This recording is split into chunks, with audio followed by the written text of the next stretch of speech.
А мы переходим к знакомству с данной парой бойцов. В синем углу клетки бойцу 27 лет, его рост 165 сантиметров.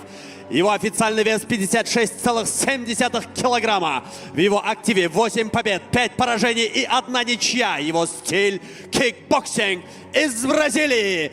Эмерсон Оливейра!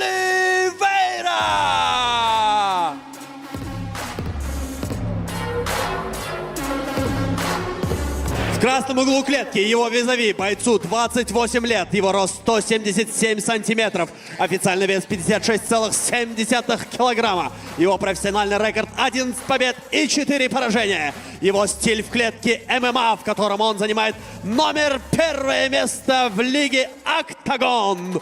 Из Казахстана Ярослав Шукатаев!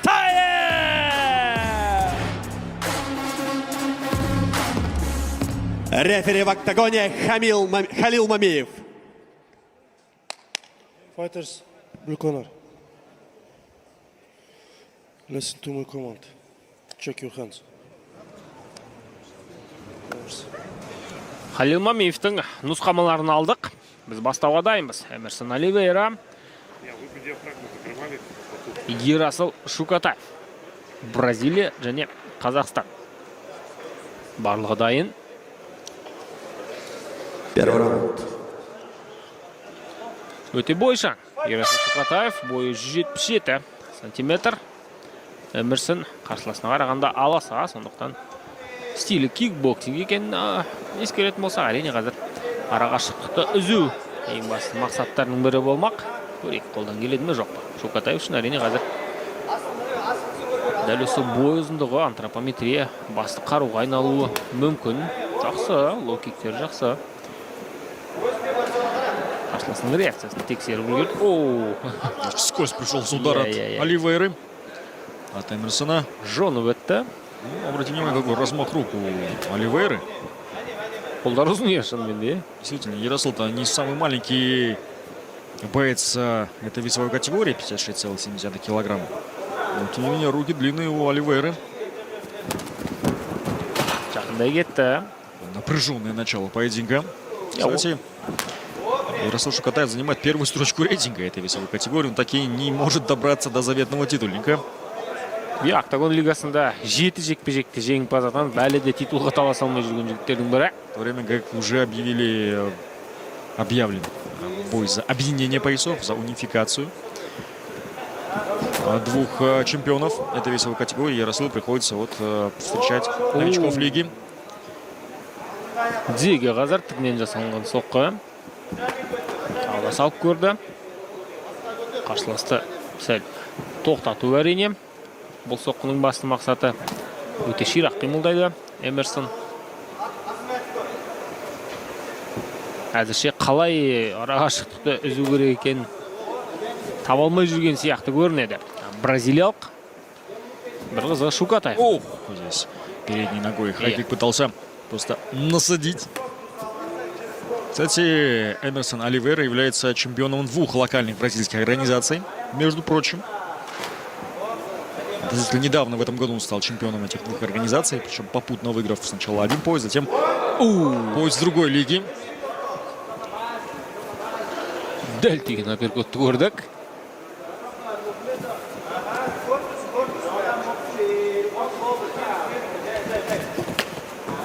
Алыстап кетті қазір. Жақындау керек әрине. Да, я так понимаю, еще не может вымерить свою дистанцию Ярослав. На лоу-киктері қауіпті енді Оливейра. Получается. Лоу-киком атакует Ярослав. Здесь снова выжидает Эмерсон Оливейра.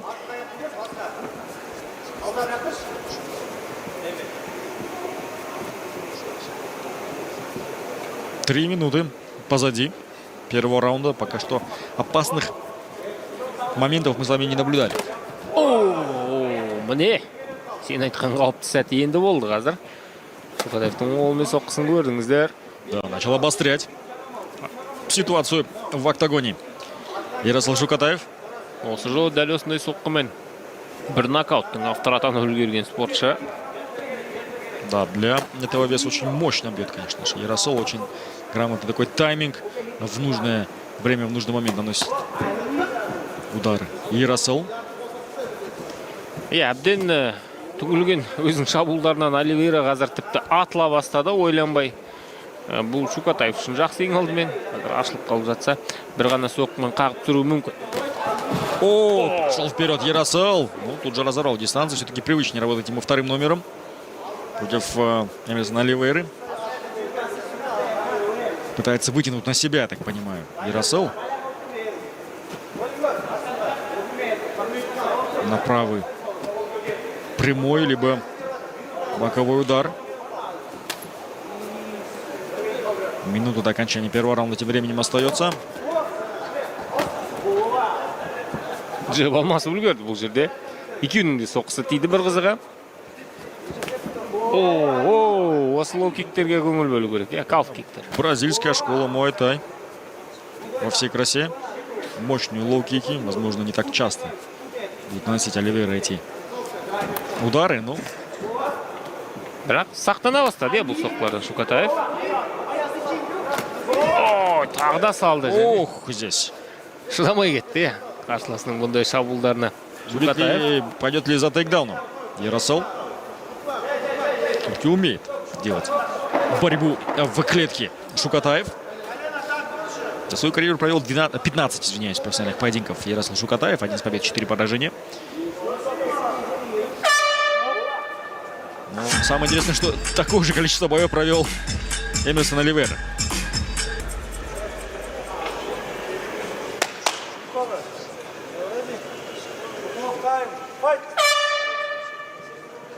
Екінші раунд.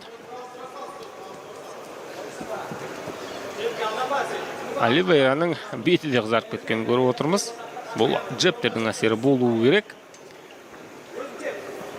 Бұл жекпе-жекте басты бір проблема екеуі үшінде қашықтық болған сияқты. Екеуі де ыңғайлы қашықтықта болмай жүр. Мына лоу-киктілердің кесірінен Встречает и оказывается в партере. Алғаш рет жалпы жекпе-жек барысында алғашқы раундта. На канвасе октагона Эмерсон Оливейра. Бұл жерде өзін өте жақсы сезінеді. Оливейра толық гард жабуға тырысады ма екен?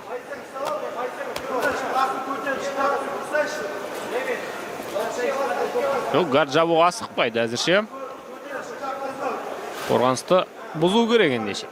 Аяқты айналып өту керек. Әзірше Шукатаевтың бітіріп жатқан шаруасы көп емес бұл жерде.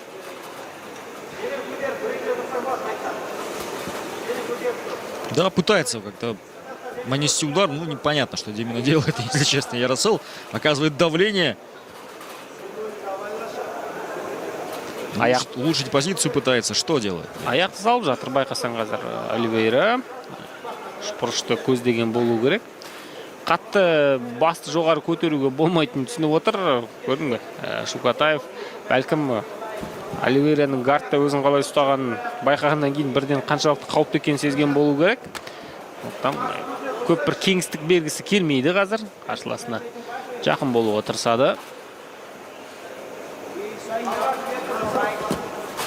Тамаша. Халгард. Бұл жерден енді біраз шаруа тындыруға болады. Позиция керек ең алдымен соққы жасайтындай.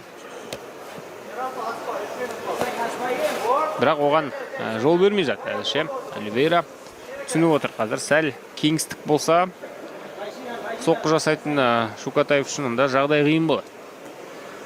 Да, ну, по крайней мере, демонстрирует активность Яросол Шукатаев. Наносит удары, локти где-то подключает. Ұпай түгел деп алды. Әзірше 2,5 минут басымдылық Шукатаевта. Ұстап қалу керек. Партерде әрине. Оливейра. Наносит. Тағы да өтті қазір соққы. Партерде әзірше алып төндіре алмай жатыр. Болу керек. Аяқты да алып қалуға жақын қалды. Остается 2 минуты до окончания второго раунда. Я так понимаю, что так и закончится. Закончится второй период.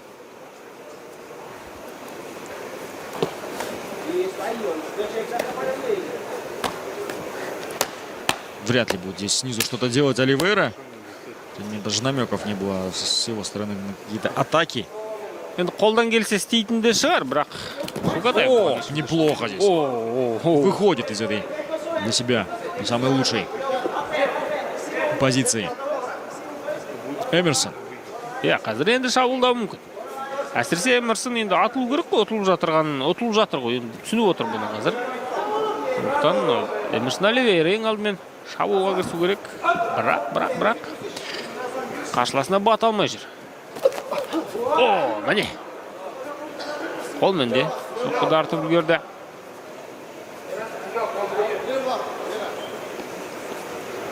Да, вот абсолютно непонятен мне, конечно же, план поединка для вот Эмерсона Оливейры. Очень долго выжидает, сам не атакует, при этом есть у него в любом случае разница в росте. Как правило, вот бойцы, которые ниже своих оппонентов, должны работать первым номером. Ну, по крайней мере, так обычно бывает. Иә. Бұл раундта жеткілікті жұмыс атқарып шықтым деп есептейтін шығар Шукатаев. Сондықтан раундтың соңына қарай сәл жүре тұруға да болады. Тынығып, үшінші раундта қандай тактика қолданам деген оймен жүргенде шығар қазір. Ай, мощный лоу-кик, пришлось даже сменить стойку. Яросулу Шукатаеву. Солақай болып шыға келді бірден. Енді міне осы жерден қысым көрсету керек. Эмерсон Оливейра бата алмайды. Прихрамывает, кажется, Яросул. Есть покраснение на бедре Шукатаева. Да, вот все-таки повредил ногу, да. Вот сейчас с этого ракурса отчетливо я вижу. Покраснение. Қадам алысынан ақ көрініп тұр, қазір. Қадам басқан түрінен ақ көріп тұрмыз. Калф-киктер. Бекерден бекер айтқан жоқпыз ғой, алғашқы раунд барысында да. Дәл осы калф-киктерге назар аудару керек.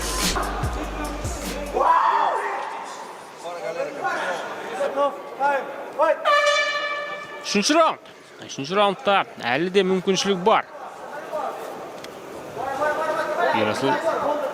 Эмерсон Оливейра үшін әлі де қауіп төндіруге болатынын түсініп отыр.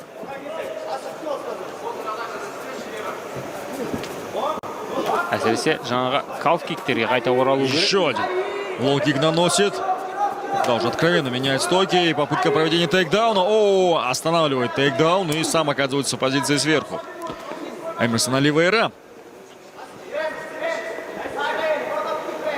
Енді осы жерде белсенді болу керек. Қарсыластың гарын айналып өтіп позиция иемденсе, қыза түседі жекпе-жек. Снизу здесь даже умудряется Яросул атаковать. Иә, бірақ бұндай шабуылдар қатты бір қиыншылықтар тудыра қоймас бразилиялық үшін. О, қараңыздар, аяқпен қазір. Аяқтың көмегімен қылқындыру әдісі болмады, бірақ бұны Эмерсон жақсы қолданды. Да. Увидел травмированную левую ногу Эмерсон. Тіпті партерде де салып үлгерді, сол аяқтан соқты. Өзіне қарай шығар, болмақшы түсінуімізше. Шукатаев қарсыласын. Тағы да лоу-кик, бірақ Оливейра бұл лоу-киктерді көрсетіп қойып жатыр. Міне мәселе қайда жатыр. Но не можно нанести, конечно же, в заднюю ногу. Менял стойку. Сменил стойку Яросул Шукатаев. Тығып қойды бірден. Осы тұсын көрсетпеу үшін, қолдануға мүмкіншілік бермеу үшін. Бірақ солақай болып тұрып шабуылда Шукатаевқа қиындау сияқты, О! Өкшемен соққы. Поактивнее начал давить Оливейра, как почувствовал, что смог нанести урон по левой ноге своего оппонента. Но с рук необходимо заходить. Здесь с разворота нанесет удар. Навстречу тут в разрез. Вот в чем и хорош, конечно, Яросул Шукатаев. Это как раз таки в работе вторым номером. Нет, фронт-киктерге кете бастады. Тамаша, міне тағы да. Сен айтып отырған, екінші нөмірмен қашықтықтан соққы алмасу. Не знаю, насколько удобно ему работать именно из стойки левши. Сол біраз ыңғайсыздау екені көрініп тұр. Потому что сильнейшая рука оказывается спереди. То есть правая рука уже сложнее, скажем так, приложиться. Ярославу на самом деле достаточно просто довести бой до судейского решения. Два раунда он ведет.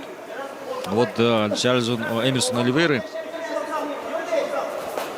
Аздық етеді бұл раундты алу. необходимо досрочить.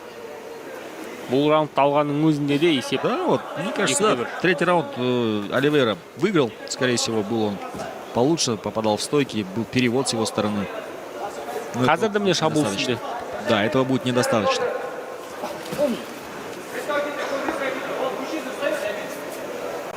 Остается 90 секунд до окончания третьего раунда. Тыйдан жасайтын түрде жоқ, байқасаң. Оливейраның өзі шабуылға ұмтылмайды. Иә. Тыйдан жасау қабілеті сондай бір жоғары емес екен. Шукатаев ешкім көшіріп көрмеді.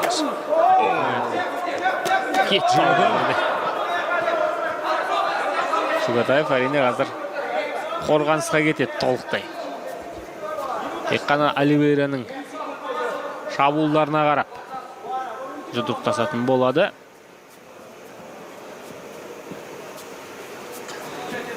Последние секунды тем временем остается. Ой, слишком уж далеко находился Эмерсон. Бұлай атылуға болмайды әрине. Қашықтық сақтау.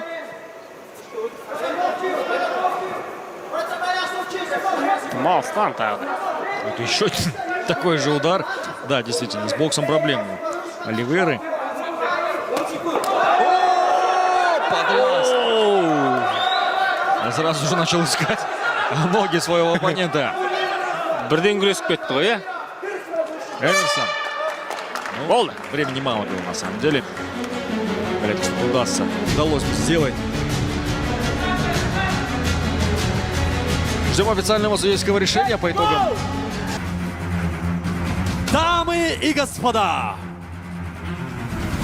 единогласным решением судей в данном поединке победу одержал Ярослав Шукатаев!